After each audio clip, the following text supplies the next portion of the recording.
you know, I've read quite a bit of James Baldwin's work. I actually had not read If Beale Street Could Talk before a friend said, "Oh, have you read If Beale Street Could Talk?" And so once I read the book, there was just something very pure about the sort of like young black love that was depicted, and also the family dynamic of the Rivers and the Hunts families that I thought, I don't know, it just grabbed me, you know, it just moved me. James Baldwin is, you know, like the king of one of the kings of arts and letters. You know, there are also queens of arts and letters, I must say.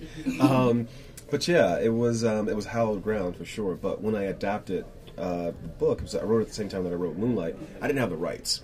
And so it created almost like a pressure-free environment, because I thought, oh, nobody will ever see this. You know, nobody will ever read it. Nothing will ever come of it. And so I think because of that, I kind of freed myself up. In the end, the adaptation is pretty faithful.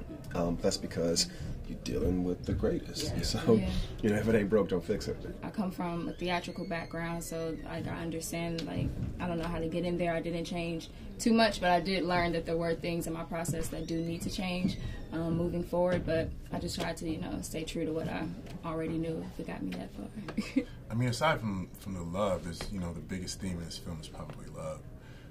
Aside from that love and that connection that I knew that I had to have with Kiki, for me, there's a specific pain that one goes through when they're either in a situation like the one Fonny and Tisha found themselves in, and for me, I really wanted to be true to what that meant. You know, we don't always see Fonny in prison per se. You know, when we see him in prison, he's only talking to Tish. But I wanted to really think about the moments where Tish didn't get to see Fonny, and what was Fonny doing by himself when he wasn't in front of his wife.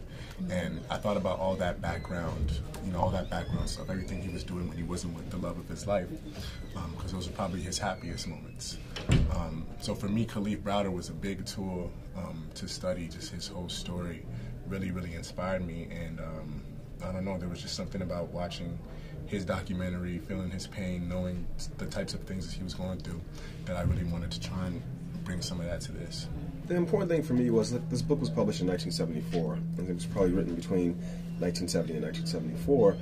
And so the things that Baldwin was writing about were very relevant to his day, but then you open the book and they're so relevant to today. And so I think in just being truthful and honoring the source material, we kind of show, in and of itself, ipso facto, just how little things have changed. And I think there's something very tragic in that. And so I think we all felt somewhat a responsibility, you know, to honor the things that men like Khalif Browder, as Stefan pointed out, go through all the time. And that just getting that right would be enough. Despite the heavy subject matter of this book and of this film, I think there is still hope.